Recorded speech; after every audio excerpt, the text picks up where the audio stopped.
Hi everyone, this is Meenu बुधवार, your mathematics teacher. बेटा continue करते हैं ICSC class 7 super math star की एक्सरसाइज 15.3। 15.1 कंप्लीट कर ली थी हमने प्रीवियस लेक्चर में। तो I think 15.2 is not in syllabus, क्योंकि 15.2 के 2 to 4 सम्स तो हैं ही नहीं, है ना। 15.3 के हैं 2, 3, 4 सम्स जो हैं 15.3 में आ रहे हैं। तो 15.3 होगी, तो आपको अपडेट आ जाएगी सिलेबस की जल्दी।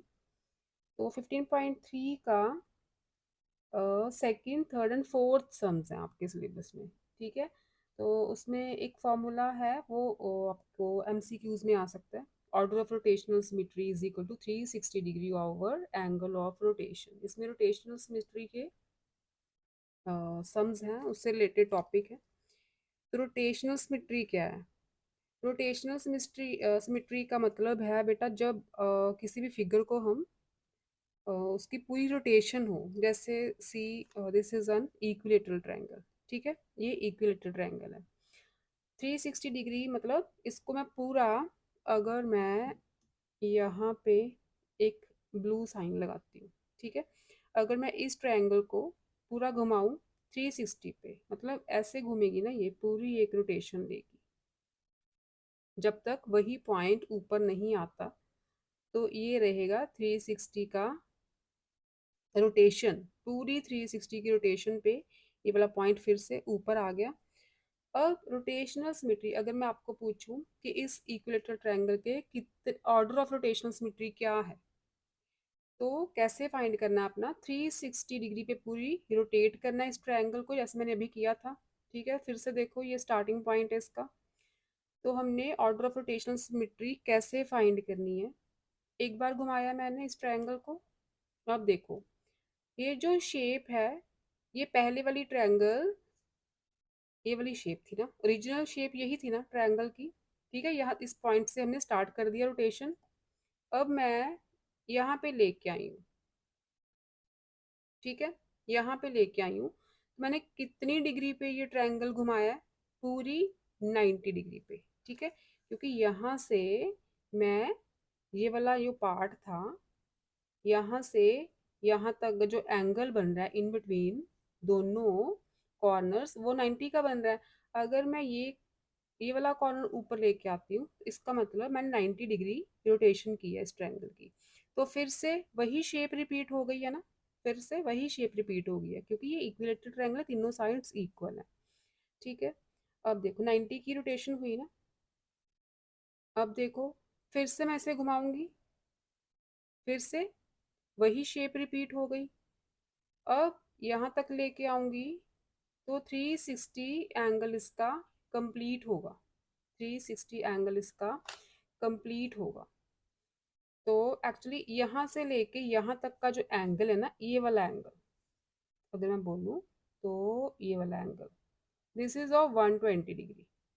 ठीक है, ये 120 डिग्री पे रोटेट कर रही हूँ मैं एक कॉर्नर को, 90 डिग्री पे नहीं, 120 डिग्री पे।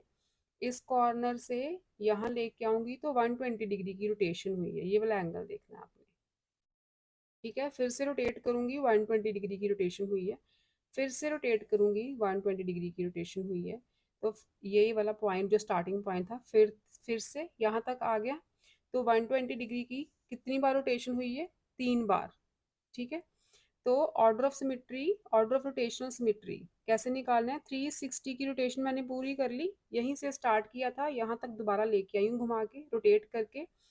और एंगल ऑफ रोटेशन, कितनी एंगल ऑफ रोटेशन पे, कितने एंगल पे ये रोटेट करी थी मैं? 120 के एंगल पे। ठीक है, यहाँ तक लेके आई हूँ। तो 120 डिग्री के एंगल पे मैंने इक्वेटर ट्रायंगल को रोटेट किया। This angle is of 120 degree.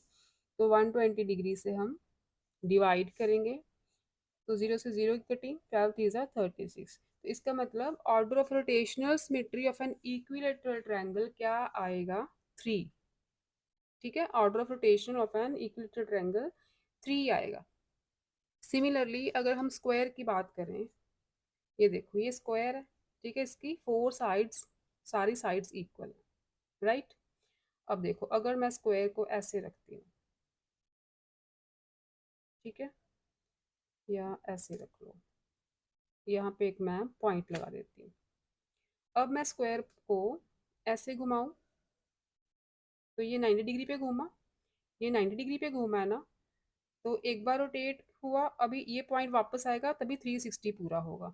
एक बार, दो बार, सेम शेप रिपीट हो रही है ना, तीन बार, सेम शेप रिपीट हो रही है, चार बार। ठीक है, इसका मतलब इस पॉइंट तक दोबारा आने के लिए मैंने इस स्क्वायर को चार बार रोटेट किया है। रोटेशन तो पूरी 360 की अब हुई है, ठीक है, लेकिन चार बार वही शेप रिपीट हुई है इसकी। ठीक है, ऐसे करती हूँ तो भी सेम शेप है, टू टाइम करती हूँ तो भी सेम शेप है, थ्री टाइम्स हो गया, शेप सेम है, फोर टाइम्स हो गया, शेप सेम है, फोर टाइम्स किया मैंने तो ये पॉइंट फिर से ऊपर आ गया। इसका मतलब 360 की रोटेशन में चार बार यही शेप रिपीट हुई है, तो इसके ऑर्डर ऑफ रोटेशन सिमेट्री क्या हो गया फिर, फोर। तो कैसे आया, क्योंकि 90 के एंगल पे ये रोटेट हो रहे हैं, तो ये हो गया 360 ओवर 90, फोर। तो order of rotational symmetry of a square क्या आ जाएगा, फोर। ठीक है, तो आई थिंक आपको रोटेशनल सिमेट्री की तो समझ आई होगी कि 360 की पूरी रोटेशन में ये वाली जो शेप है अपनी ओरिजिनल शेप में कितनी बार आ रही है।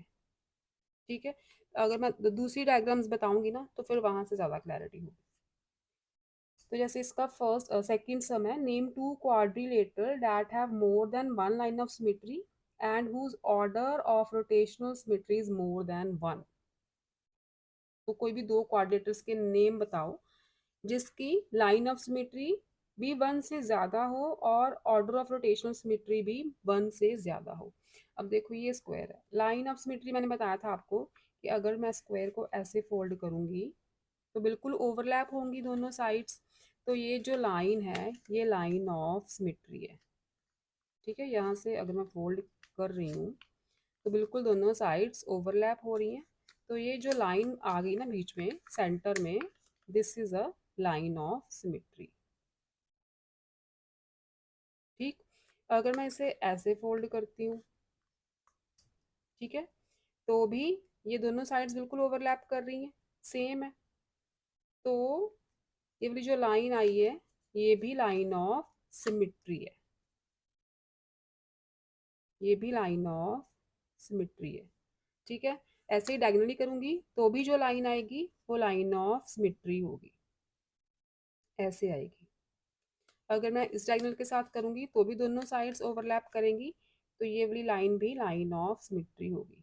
मैंने बताया था आपको कि स्क्वायर की फोर लाइंस ऑफ सिमेट्री होती हैं, one, two, three and four. ठीक है, उन्होंने पूछा है कि कोई दो क्वाड्रिलेटर्स के नेम बताओ, क्वाड्रिलेटर मतलब फोर साइडेड फिगर कोई भी हो सकती है जिसकी line of symmetry more than one हो, तो इसकी फोर है। ठीक है, तो स्क्वायर आ सकता है ना सेकंड पार्ट में, एक तो स्क्वायर आ सकता है, दूसरा रेक्टेंगल की देखो। अच्छा, रोटेशनल सिमेट्री भी देखनी है आपने, रोटेशनल सिमेट्री में भी बताया था कि फोर आई थी स्क्वायर की, यही फिगर, यही शेप जो है, अगर मैं पूरी 360 के एंगल पे ये वाला पॉइंट वापस लेके आती हूँ तो यही शेप चार बार रिपीट हो जाती है, one, two, three, four, shape तो सेम रिपीट हो रही है, पॉइंट ऊपर आ गया 360 की रोटेशन पे, यही शेप चार बार रिपीट हो रही है, तो रोटेशनल सिमेट्री फोर है। ठीक है, लाइन सिमेट्री भी फोर है, तो एक तो स्क्वायर आ गया इसमें, दोनों ही मोर देन वन है, रोटेशनल सिमेट्री भी और लाइन ऑफ सिमेट्री भी।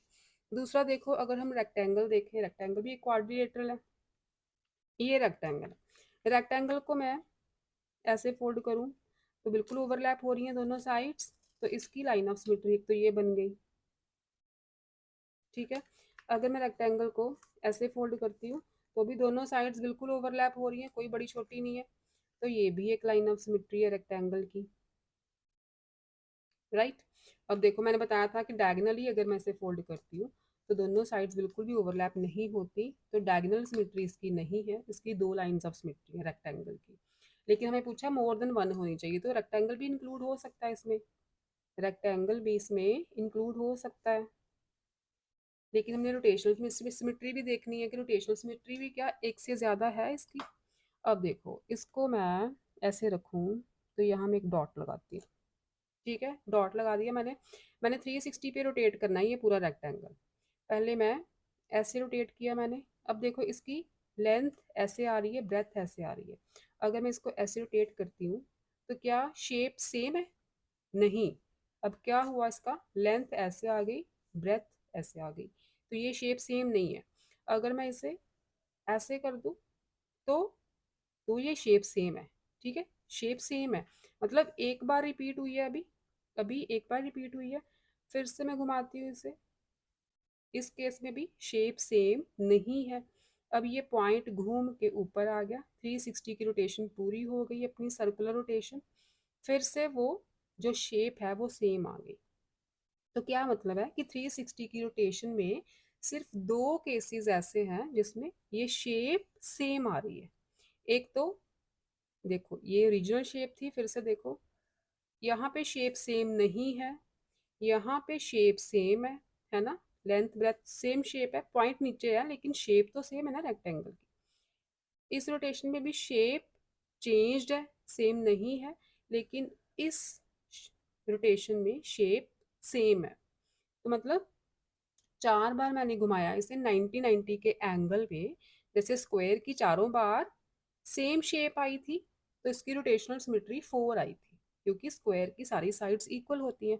तो रेक्टेंगल की चार बार मैंने रोटेट किया 90 डिग्री के एंगल पे, लेकिन दो बार शेप सेम हुई है, दो बार डिफरेंट हुई है ना। ओरिजिनल शेप तो यही थी ना, तो ये दो बार बस सेम आई है।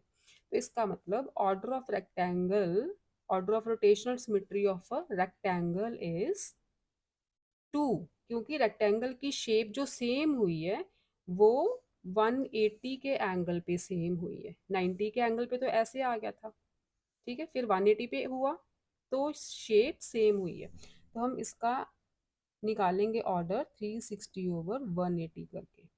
जहाँ पे शेप सेम होती है ना जिस एंगल ऑफ रोटेशन से, तो 18 टू ज़ा 36, क्योंकि दो बार शेप सेम आई है ना, तो इसका ऑर्डर आएगा 2। रेक्टेंगल का ऑर्डर आएगा 2, लेकिन मोर देन वन तो है, तो इसलिए हम रेक्टेंगल को भी इंक्लूड कर सकते हैं इस कैटेगरी में। क्योंकि आपको पूछा है कि name two quadrilaterals that have more than one line of symmetry and whose order of rotational symmetry is more than one. तो ऑर्डर रेक्टेंगल का 2 है, वो भी मोर देन वन है, और लाइन सिमेट्री भी 2 है, तो वो भी मोर देन वन है। स्क्वायर और रेक्टेंगल इस केस में आ सकते हैं सेकंड क्वेश्चन में। थर्ड क्वेश्चन है आपका, draw figures having rotational symmetry of order 3। ठीक है, रोटेशनल सिमेट्री ऑफ ऑर्डर 3। एक तो इक्विलेटरल ट्रायंगल हो गया, रोटेशनल सिमेट्री ऑफ ऑर्डर 3। तो ये ऑर्डर मतलब कि अगर मैं इस ट्रायंगल को ऐसे रखूं, इसे मैं घुमाती हूँ तो यहाँ पे सेम शेप आ रही है, यहाँ पे भी सेम शेप आ रही है, और यहाँ पे भी सेम शेप आ रही है। 360 के एंगल पे मैंने घुमाया, तीन बार इसकी शेप सेम आई है, तो इसका ऑर्डर हो गया 3। ठीक है, order of rotational symmetry is 3। तो draw figures having rotational symmetry of order 3, तो इसमें आप इक्विलेटरल ट्रायंगल ड्रॉ करोगे जिसकी सारी साइड्स इक्वल होंगी। ऐसे आप साइन लगा दो कि सारी साइड्स इक्वल है, फर्स्ट पार्ट। सेकंड पार्ट है आपका, रोटेशनल सिमेट्री 8 होनी चाहिए। तो देखो ट्रायंगल के केस में तीन साइड्स हैं तो ऑर्डर 3 है। अब 8 है, इसका मतलब 8 साइडेड फिगर चाहिए हमें, और 8 की 8 साइड्स इक्वल होनी चाहिए। तो कैसे ड्रॉ करेंगे?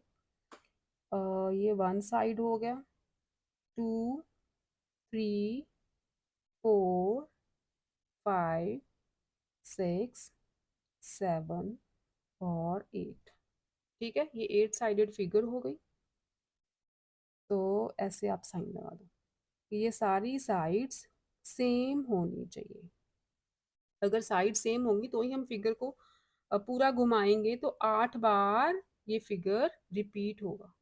ठीक है, तो ऑर्डर ऑफ 8 हम बनाएंगे ऑक्टागन। इसे लिख लो इक्विलेटरल ट्रायंगल, नेम दे दो equilateral triangle, this is an octagon. ठीक है, 8 साइडेड फिगर है तो ऑक्टागन। आगे है ऑर्डर ऑफ रोटेशनल सिमेट्री 10 होनी चाहिए, तो हमें क्या बनाना है, 10 साइडेड फिगर और 10 की 10 साइड्स इक्वल होनी चाहिए, that is called a decagon. क्या बोलते हैं उसे, डेकागन। 10 साइडेड फिगर, रेगुलर लिखो इसमें, रेगुलर ऑक्टागन, रेगुलर मतलब सारी साइड्स इक्वल है, जिस पॉलीगन की सारी साइड्स इक्वल हो उसे हम रेगुलर पॉलीगन बोलते हैं। तो रेगुलर ऑक्टागन हो गई, और यहाँ पे आएगी रेगुलर डेकागन, जिसकी 10 की 10 साइड्स इक्वल आएंगी। ठीक, रेगुलर डेकागन में 10 साइड्स होंगी और 10 की 10 साइड्स इक्वल होंगी। तो आपने ऐसे 10 साइडेड फिगर बनानी है, ABCDEFGHIJ तक। ठीक है, 10 साइडेड है, तो यहाँ पे ऐसे हर एक साइड पे एक ऐसे मार्क लगा दो कि ये सारी साइड्स इक्वल है। This is a regular decagon. Next है आपका कंप्लीट द टेबल। फोर्थ सम है, फिगर के नेम दिए हैं, number of lines of symmetry बताना है, ऑर्डर ऑफ रोटेशनल सिमेट्री बताना है। ठीक है, जितनी लाइंस ऑफ सिमेट्री होगी उतना ही ऑर्डर ऑफ रोटेशनल सिमेट्री बनेगा, क्योंकि रेगुलर है सारी फिगर्स। तो रेगुलर इक्विलेटरल ट्रायंगल का number of lines of symmetry 3 है, ऑर्डर ऑफ रोटेशनल सिमेट्री भी 3 है, 3 3 आएगा। अभी देखा था हमने, हम देखो ये इक्विलेटरल ट्रायंगल है। ठीक है, इसको ऐसे फोल्ड करोगे तो भी ये ओवरलैप करेंगी साइड्स, ऐसे फोल्ड कर दोगे तो भी ये ओवरलैप करेंगी, और इसको ऐसे फोल्ड कर दोगे तो भी ये ओवरलैप करेंगी। तो तीनों साइड से ये ओवरलैप कर रही हैं, तो these are 3 lines of symmetry. ठीक है, कहीं से भी फोल्ड कर दो तो ये साइड्स जो हैं पूरी पूरी ओवरलैप करेंगी। ऐसे कर लो तो भी ओवरलैपिंग हो रही है, ऐसे कर लो तो भी ओवरलैपिंग हो रही है। तो इक्विलेटरल ट्रायंगल की 3 लाइंस ऑफ सिमेट्री है। और ये भी देखा था हमने कि 3 बार पूरी अगर रोटेशन ये पॉइंट दोबारा घूम के जब तक आता है तो 3 बार ये सेम शेप रिपीट हो जाती है तब तक। ठीक है, 3 बार सेम शेप रिपीट हो जाती है। तो रोटेशनल सिमेट्री भी 3 है और लाइंस ऑफ सिमेट्री भी 3 है। रेक्टेंगल की हमने देख लिया था कि number of lines of symmetry 2 आई थी ना।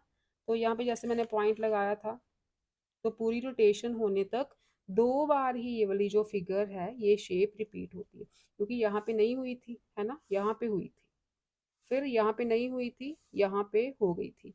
तो 2 बार रोटेशनल सिमेट्री है और 2 बार ही इसकी लाइंस ऑफ 2 ही इसकी लाइंस ऑफ सिमेट्री है। तो इक्विलेटरल ट्रायंगल के केस में दोनों कॉलम में 3 3 फिल करोगे, रेक्टेंगल के केस में दोनों कॉलम में 2 2 फिल करोगे। स्क्वायर के केस में, स्क्वायर का केस भी हमने बहुत बार देखा है, स्क्वायर की 4 लाइंस ऑफ सिमेट्री है। ठीक है, 1 2 3 4, और इस पॉइंट तक जब हम घूम के आते हैं 360 के पूरी रोटेशन के बाद, तो 4 बार यही शेप रिपीट होती है। ठीक है, 4 बार ये सेम शेप रिपीट होती है। तो लाइंस ऑफ सिमेट्री भी 4 और रोटेशनल सिमेट्री भी इसकी 4 आएगी। आगे है regular pentagon. Pentagon 5 sided figure है, तो दोनों कॉलम्स में 5 5 आएगा। Fifth is regular hexagon. Hexagon 6 sided figure है, ये देखो ये होती है पेंटागन। 5 साइड्स हैं इसकी, ध्यान से देखो, 1 2 3 4 5। ठीक है, इसकी 5 लाइंस ऑफ सिमेट्री बनेगी और 5 ही ऑर्डर ऑफ रोटेशनल सिमेट्री बनेगा।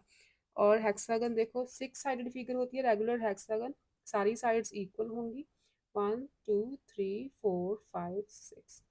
ठीक है, 6 साइडेड फिगर है, तो इसकी देखो ऐसे फोल्ड करोगे तो भी ये ओवरलैप होगी, ऐसे फोल्ड कर दोगे तो भी ओवरलैपिंग होगी, ऐसे फोल्ड कर दोगे तो भी ओवरलैपिंग होगी। जितनी साइड्स है ना, रेगुलर पॉलीगन्स की जितनी साइड्स है उसकी उतनी ही लाइंस ऑफ सिमेट्री होती हैं और उतना ही ऑर्डर ऑफ रोटेशनल सिमेट्री होता है, बस ये याद रखना। आपको पता होना चाहिए कि हेक्सागन की 6 साइड्स हैं, उसकी 6 ही लाइंस ऑफ सिमेट्री होंगी और 6 ही ऑर्डर होगा रोटेशनल सिमेट्री का। रेगुलर पेंटागन है तो 5 साइड्स हैं उसकी, number of lines of symmetry भी 5 रहेंगी और ऑर्डर ऑफ रोटेशनल सिमेट्री भी 5 रहेगा। स्क्वायर की भी सारी साइड्स इक्वल होती हैं, 4 साइडेड फिगर है, तो 4 ही लाइंस ऑफ सिमेट्री, 4 ही उसकी रोटेशनल सिमेट्री। रेक्टेंगल का देख लिया हमने, टू साइड्स इक्वल होती है ना, आमने सामने वाली अपोजिट साइड्स, ठीक है। इसकी टू साइड्स इक्वल होती है, ठीक है, टू साइड्स इक्वल होती है। तो इसकी number of lines of symmetry भी टू रहेगी और ऑर्डर ऑफ रोटेशनल सिमेट्री भी टू रहेगा। इक्विलेटरल ट्रायंगल में तीनों साइड्स इक्वल है, थ्री साइड्स हैं, तो तीन ही लाइंस ऑफ सिमेट्री और थ्री ही है ऑर्डर ऑफ रोटेशनल सिमेट्री, ठीक है। I hope you will understand the concept of lines of symmetry and rotational symmetry. If you like the content, please like and subscribe the channel. Okay बच्चों, bye bye.